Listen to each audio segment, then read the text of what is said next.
အမေသမီးဘာတော့ကွသမီးအညာဘက်မှာတာဝန်ကြတယ်မေ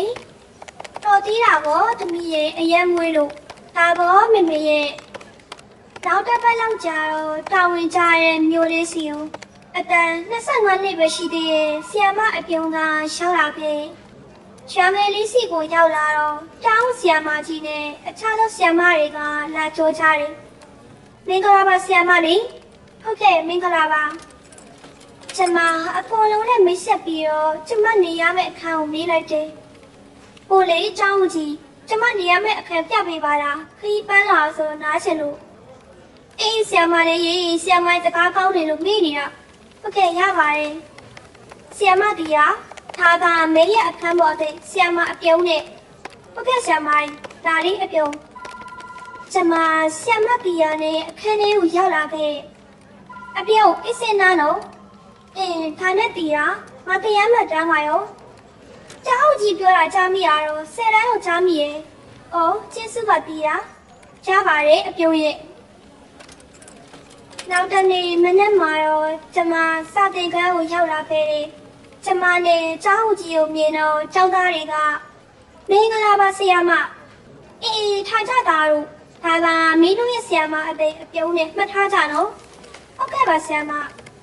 အပြုံးဆီယမကြီးသွားပြီနော်။အော်ဟုတ်ကဲ့။ကျောင်းသားရဲ့ကိုယ်လုံးကကျမနဲ့မတင်မရဲနေကြီးပဲ။ကျမရဲ့အရက်ရှည်က9ပေတစ်ပဲရှိတယ်။မိန်းကလေးတွေကကျမနဲ့ရွှေထူလောက်ပဲ။ယောက်ျားလေးတွေကအနည်းဆုံး9ပေ7လောက်ရှိကြတယ်။ကျမလည်းအတွေ့အကြုံရလိုက်ပြီးတော့ကျောင်းသားရဲ့နာမည်ကိုခေါ်လိုက်တယ်။တားရသမီးတို့ဆီယမနာမည်စင်းခေါ်မယ်နော်။ဟုတ်ကဲ့။ဒါ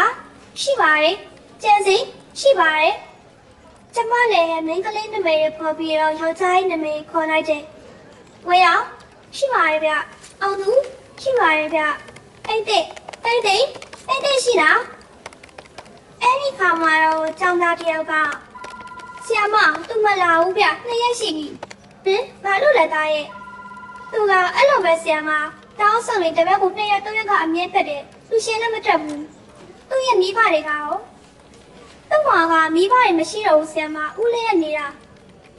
ဒါကျေးဇူးပဲကျမဒီတော့ဆိုရင်တော့ပေါက်ပါတယ်မိဘတွေမရှိဘူးပြီးတော့ဦးလေးရဲ့နေရတယ်လေ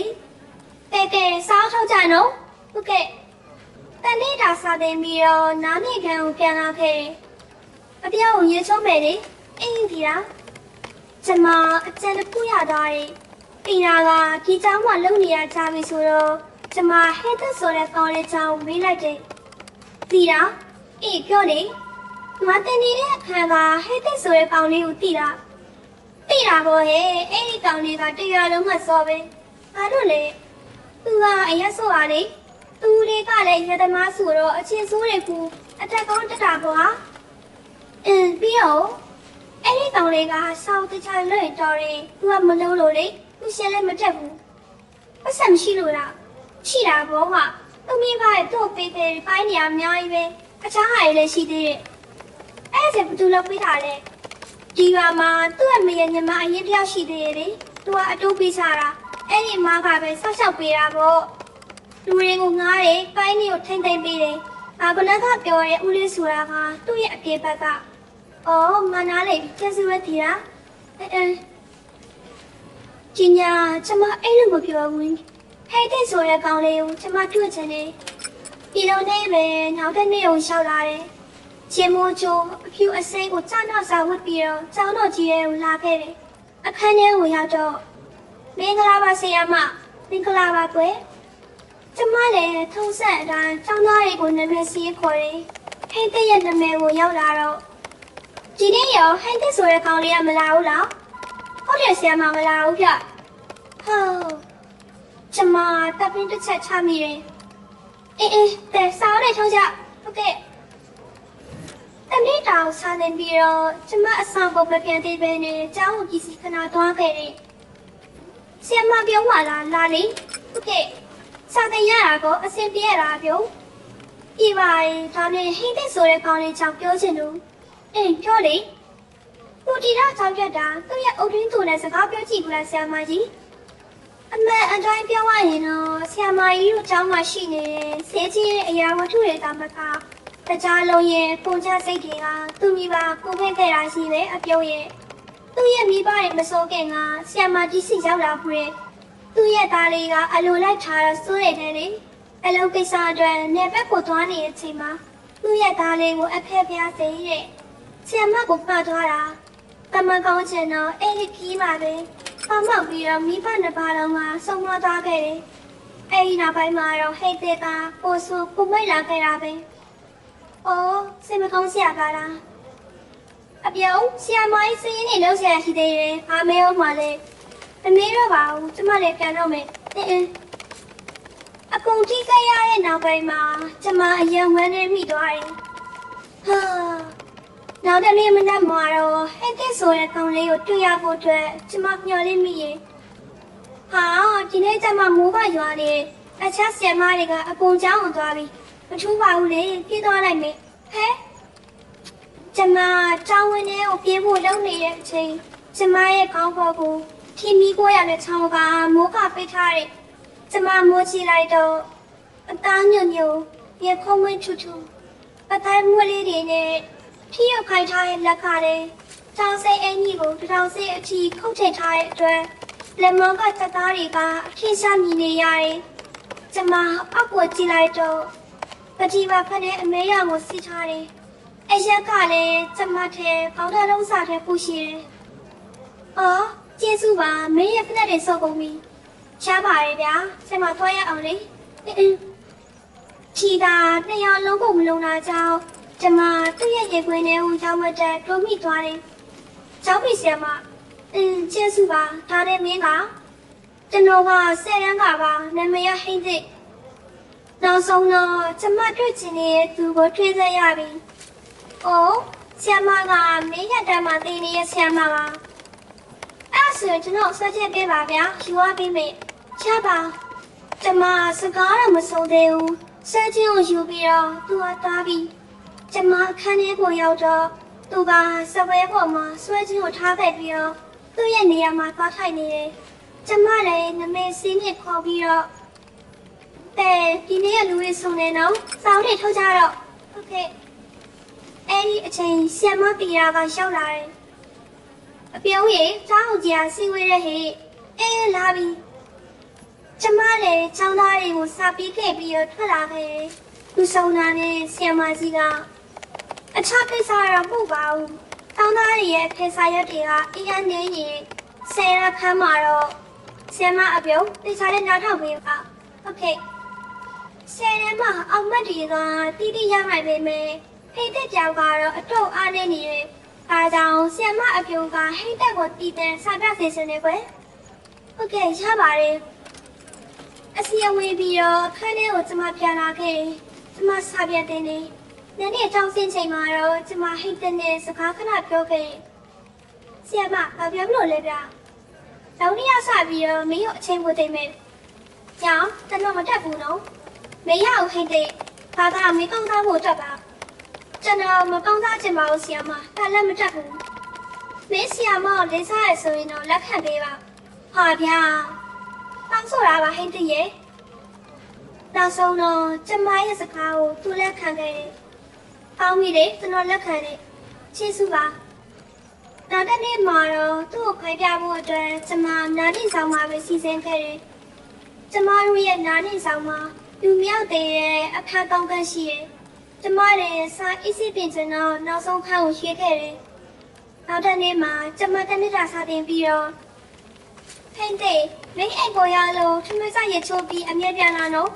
ဟုတ်ကဲ့ပါဗျာ။ကျမလည်းရချိုးပြီးတော့ညဝတ်တဲ့စပန်ကအင်းကြီးပါလေးနဲ့ထမိတ်ပါလေးပဲဝတ်ထားခဲ့ပြီးတော့သူလာမယ့်အချိန်ကိုစောင့်နေခဲ့။အဲ့အောင်ဘယ်မှမလဲကျွန်တော်အချိန်မတက်နေလို့ဦးလေးရေဒါနဲ့တက်မြရီပဲတောက်လို့ပါလားကျွန်တော်တမိုးတော့ဟဲ့သွားပြီလားဒီကောင်ကတော့ကွာစေးခထားပါလေဆိုမှအရတမသူ့ရဲ့ဦးလေးကပယ်ဝါရဲသူ့ရဲ့မိန်းမကိုပြန်ချော့ဖို့အတွက်စေးတက်ထားတာကိုဟိမ့်တဲ့ပါမသိဘဲနဲ့တောက်ခဲ့ဆရာမဒါလေးဟိမ့်တဲ့ဟုတ်ကဲ့အဲ့ဒါဆိုင်ရထုံတော့ စာပြနေဘာမို့လိုက်တဲ့အခါကျရင်ကျမရဲ့ရှင်မော်တကူကပြိုင်နေပေါ်ပါတဲ့စပိုင်အင်ကြီးကလည်းလေပြီးကျတော့ပူဆိုးတာပေါ့ကျမတတိမထားမိတာကဟိတ်တဲ့ကကျမကိုတနတ်နှလုံးနဲ့ကြည့်နေခဲ့တာကိုပဲဟိတ်တဲ့စောက်တခြားကြည့်နော်နားမလဲပြန်မေးဟုတ်ကဲ့ပါဗျာဟိတ်တဲ့ဘာဖြစ်လို့လဲမင်းတို့ကြီးကပူနေတယ်လို့ပဲဟုတ်တယ်ကျွန်တော်ပူနေတာဗျဟဲ့ဘာဟုတ်တာလဲဟိတ်တဲ့ကသူ့ရဲ့ပေါ်အင်ကြီးကိုချွတ်လိုက်တယ်တက်သားတွေကထင်းနေရပဲခဏလောက်တော့ကျမငေးမွသွားတယ်တနပူးနေတာဗျမရတော့ဆမ်းမရပူလာလဲပူတာပေါ့စောက်တခြားကြည့်အောင်ဟုတ်ကဲ့ပါဗျာကျမတကယ်မသိခဲ့ဘူးဟိတ်တဲ့ရဲ့ပြီးစိတ်ထဲမှာကျမကသားရဲ့တစ်ခေါက်ဖြစ်နေရပြီဆိုတာပေါ့ဒီဘောမရတယ်ကျမစာတင်နေရင်နေဘောမင်ကလိမ့်ချသွားတယ်ကျမပုံကောင်းလိုက်တော့ဘိုက်ဆက်နေရဲ့ကျမရဲ့တင်မအလှတွေကထင်းနေတာပဲကျမကောက်နေတဲ့အချိန်မှာဟိတ်တဲ့ကအနောက်ကနေကျမရဲ့တင်မတွေကိုသူ့ရဲ့ခန္ဓာကိုယ်ကြီးနဲ့အုပ်မိုးလိုက်ပြီးတော့သူ့ရဲ့လက်တွေနဲ့လာခိုင်းနေဟဲ့ဘာလို့လဲဟိတ်တဲ့ဆီယာမကအရက်လှရဲဗျာခေါင်းချောင်းလေးတွေကလည်းပြောနေနဲ့လှုပ်ချလာပြီဟိတ်တဲ့အခုလောက်ကနားမီးဆီယာမနော်ဘယ်လိုဘူးဗျာငါအောင်မနော်ဆရာမအဆက်ကွဲချင်လို့လားအော်လီအော်ရီဗျာမေကျမတော့တစ်ချက်ခောက်လိုက်တယ်ဟောဗျာကျွန်တော်စိတ်ဆိုးရလားပြပါဟိတဲ့ကကျမရဲ့ရှင်သားရဲ့ကိုသူ့ရဲ့လက်နဲ့ပဲနဲ့လာခိုင်းနေကျမရဲ့အင်းကြီးကိုဆက်ချက်ဖို့အတွက်လွတ်ပြန်နေပတ်တမပါလေလွတ်ပြီးပါလွတ်ပါဘယ်လိုဖူးဗျာဒီတော့ပါလေဗျာလွတ်เสียလား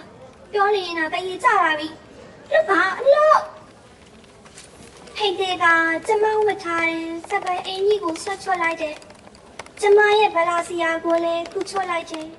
အခုတော့ကျမကမိမွေးဖာမှုရမရှိတော့တယ်လွတ်ပေးပါငါတော့ပြပါနော်ဘာလွတ်ပေးပါကျမငိုနေလေမရတော့ပါဘူးကျမရဲ့ပေါင်းနဲ့ပတ်ကွက်ညစ်ပြီးတော့ကျမရဲ့နှက်ခမ်းကူအားရပါရဆက်ယူနေရှိုက်လာပြန်တယ်ဘလို့ပါနေတော့ဖိသိရဲ့ငါတော့မှမိုင်းဘာလို့ပေးပါနော်ဆရာမရတက်နေပါကျမရဲ့ပတ်ဆက်ကိုသူ့ရဲ့လက်နဲ့အုပ်ပြီးတော့ကျမရဲ့ကြက်ရှိနေတဲ့ခန္ဓာကိုယ်ပေါ်ကအဝတ်စားရဲ့ကိုပါသူချော်လိုက်တယ်ကျမလည်းသူ့ရဲ့လက်ကိုခိုက်ပြီးတော့ထပ်ပြေးလာခဲ့တဲ့အခန်းတကားနာကိုရောက်တော့သူကကျမကိုနောက်ကနေတိုက်ခတ်လာပြန်တယ်လို့ကျမရုံးနေခဏကိုလေးကအောက်ကိုလျှော့ကျလာတယ်။ဘာလို့ပြီးပါတကားကိုကြောက်ခိုင်းနေရဲ့ကျမခွေလေးကြောက်ပါတယ်။အဲဒီချိန်မှာဟိတ်တဲ့ကကျမရဲ့ပေါင်ဒီကိုသူ့ရဲ့လက်နဲ့ကားလိုက်ခြင်းငါတောင်းမှပါတယ်မလုပ်ပါနဲ့နော်ငါတောင်းမှပါတယ်ဟိတ်တဲ့ရဲ့ကားထွက်နေကျမရဲ့ပြင်မရဲ့ဘူးသူ့ရဲ့ခေါင်းကတူးဝင်လာတယ်ဟိတ်တဲ့အဲ့ဒါကောင်းကြလေပြတော့ပါမလုံးနဲ့ကျမရဲ့ပန်းပွင့်လေးရဲ့ကိုသူ့ရဲ့ရှာကရောက်လာပြီဘာလို့ဟိတ်တဲ့ရဲ့ပြပါသူကတဝိုင်းလောက်ပြီးတော့ကျမရဲ့ပန်းဒီနှလုံးကိုပဲနေလာနေတယ်လေပြပါနော်ပြပေးပါဆီယမကောင်းတယ်မလားမကောင်းပြပါကျမရဲ့နှာခမ်းကိုလည်းတရဆဲရှာထည့်ပြီးတော့အရပါရဆုပ်ယူခဲ့တယ်ကျမရဲ့ပန်းလေးကိုလည်းပြနဲ့ဆုပ်တယ်ပြပါတော့ဟိတ်တည်းရဲ့မလုံးပါနဲ့တော့ဒါအမေဆီယမပါတိုင်းမလို့ပြမအောင်ဟိတ်တည်းရဲ့ကျမလုံးဝမထင်ထားခဲ့ဘူးတနေ့တစ်ချိန်ကျမစာသင်ပေးနေတဲ့ကျောင်းသားတစ်ယောက်နဲ့အခုလိုကျမမေဆိုတာပေါ့လွတ်ပါတော့ဟိတ်တည်းရဲ့နော်မင်းဆီယမပါပြပါဟိတ်တဲ့ကကျမရဲ့ပန်းပွင့်လေးရဲ့ကိုရဲ့နာချောင်းပူပြီးတော့ထည့်လိုက်ခြင်းကျမတခါမှမခံစားဘူးတဲ့အရာပါနာကျင်တယ်လို့နေလို့ကောင်းလို့မျိုးကျမခံစားခဲ့ရတယ်ဒါပေမဲ့ကျမညင်းနေတော့မှာပဲတော့ပါတော့ဟိတ်တဲ့ရဲ့မလို့ပါနေတော့ငါနူးနဲ့တောင်းမဲ့ပါတယ်မရှိဘူးပါရဲ့ဟာကျမရဲ့ပန်းပွင့်လေးကသူ့ရဲ့လက်ကိုထွက်လိုက်တော့သူ့ရဲ့လက်ကဆွရှဲသွားတယ်ကျမရဲ့ပန်းပွင့်လေးကိုထည့်ထားတဲ့လက်ကို သူကပါစက်ထဲကိုထည့်လိုက်တယ်ကျမအေးအဟောသွားခဲ့ရတယ်ဟာဘာလို့တာလဲအဲ့လိုမလုပ်ပါနဲ့မလုပ်နဲ့ကောင်းလိုက်တာဗျာကျမရဲ့ပေါင်ချားလေးကိုသူ့ရဲ့ကောင်ကပြန်ဝင်ပြီးတော့ရှာလီနေကျမရဲ့ပန်းခွေလေးကိုရွှေ့ဆိုင်တယ်အော်မလုပ်ပါနဲ့တော့မလုပ်နဲ့ပြပါအော်လာဆရာမဘခါလို့မလိမ္မာနဲ့ဗျာဆရာမကောင်းနေမှကျွန်တော်သိပါတယ်အခုကျွန်တော်အလေကျွန်တော်လည်းကောင်းချင်နေဗျာဆရာမပြန်လုပ်ပြီဘယ်လိုလို့အမလို့ဟိန်တဲ့ကကျမရဲ့ခန္ဓာကိုယ်လေးကိုထုံလိုက်တော့ကျမပက်လက်လွန်ချသွားတယ်ကျမရဲ့ပစနာကိုသူ့ရဲ့ခန္ဓာကိုယ်ကြီးကအုံမိုးပြီးတော့သူ့ရဲ့ဥပ္ပစာရဲ့ကိုချွတ်လိုက်တယ်ပြီးတော့ကျမရဲ့ပစနာမှာသူ့ရဲ့ညီလေးကိုထုတ်လိုက်တယ်မလုပ်ဘူးဟဲ့တဲ့အမလုပ်ဘူးနော်ငါမလို့ဆရာမမလုပ်လို့မရဘူးလေဗျာကျွန်တော်ကလုပ်ဝတ်ထားတာပဲမလုပ်ဘူးကျမရဲ့ပစက်ထဲကိုသူ့ရဲ့ညီလေးကိုအထင်ထိုးထည့်လိုက်တယ်ကျမရဲ့ပစက်ထဲမှာလည်းသူ့ညီလေးကနေရာယူနေပါပြီကျမရဲ့ပစက်ကမလှုပ်နိုင်ပေမဲ့ကျမရဲ့လက်ကတော့သူ့ရဲ့ရှင်ဘက်ကိုအစမပြေထုနေတယ်သူကကျမရဲ့လက်နဲ့ဖက်ကိုသူ့ရဲ့လက်တက်ဖက်နဲ့ထုတ်ပိုင်ပြီးတော့ကျန်တဲ့လက်တက်ဖက်ကကျမရဲ့ပန်းသီးတွေကိုကြည်မမတဲ့ပက်ပက်နင်းနေစုပ်ခိုင်ထားတယ်ကျမလည်းဘယ်လုံးဝမတတ်နိုင်တော့ပါဘူးသူစိတ်ထားရပါတော့ကျမရဲ့ပစက်ထဲကသူ့ညီလေးကိုထုတ်လိုက်တယ်ပြီးတော့ကျမရဲ့ပေါင်းတဲ့ချောင်းကိုသူ့ရဲ့ပကိုးပေါ်ကိုချိန်ပြီးတော့သူ့ရဲ့ညီလေးကိုကျမရဲ့ပန်းဝင်လေးတွေကိုအားရပါရစောင့်ထည့်တယ်နောက်ဆုံးတော့ကျမရဲ့အပျော်စင်ဘွားကစေတနာရဲ့ပူပြီးခင်မိတဲ့ကျောင်းသားတစ်ယောက်ကြောင့်ပြစ်ခဲ့ရပါပြီ။ကဆိုးချင်တော့ကျမရဲ့အခန်းပေါ်ကို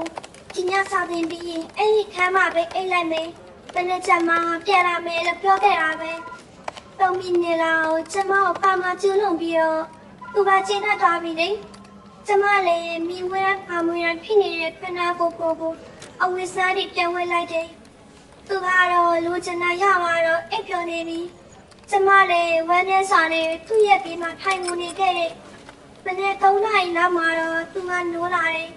ကျမကတော့တရှုံရှုံနေငိုနေတော့မှပဲဟာဆရာမဘာလို့ငိုနေရလဲဗျဟေးဘာမှကောင်းမထီးရဲ့မင်းတို့မြင်ပြန်ကြည့်သူကအဝတ်မရှိရဲ့သူ့ရဲ့ခန္ဓာကိုယ်ကြည့်ပြီးတော့အကုန်ပတ်မိသွားတယ်ဟာသွားပြီကျွန်တော်တော့မင်းမုန်းနဲ့ဆရာမကျွန်တော်မခေါ်နဲ့မင်းရတာလည်းမချားတယ်ဘူးကျွန်တော်လည်းမြည်ရပါဘူးဗျာဟာပြောတယ်ဟဲ့ကျမသူ့ရဲ့ပေါင်အားနဲ့ချလိုက်တယ်သူကကျမရဲ့လက်ကိုကိုင်ပြီးတော့ကျွန်တော်လည်းမသိတာပါဗျာတကယ်ပါအခုတည်းမပူပါနဲ့နော်ကျွန်တော်တောင်းဝင်ယူပါမယ်ကျမမလို့ချင်ဘူးမလို့ချင်ဘူးလို့ပြောချင်ပေမဲ့ကျမရဲ့သူစင်ဖွားကအသက်ဆယ်လို့မရတော့ဘူးလေဒါကြောင့်ကျမကြီးနေလိုက်တယ်သူကလူတွေမသိခင်ပြန်သွားတယ်ကျမကတော့မနေ့6 နာရီလောက်မှဟမ်မပြက်အခန်းထဲကိုပြန်သွားလိုက်တယ်တီရာကတော့မနိုးသေးဘူးတီရာထားတော့လေကျမတို့နေရာကိုရေတူချိုးကြတယ်အပြောင်းနင်းမျက်နှာကမို့နေရပဲအိတ်ခါလားငိုထားတာလားအိတ်ထားတာပါဟာကျမညစာချောင်းလေးကိုပြန်တွင်းမိတိုင်းဝမ်းနေရတယ်။မျက်ရည်တလဲဟိုချလာရတယ်။ကျမဟမ်မပြက်ပဲတောင်းဆိုင်ထမိန်လေးကိုတက်ရက်စားလေးဝစ်ပြီးတော့ချောင်းတော်ကြီးကိုလာခဲ့တယ်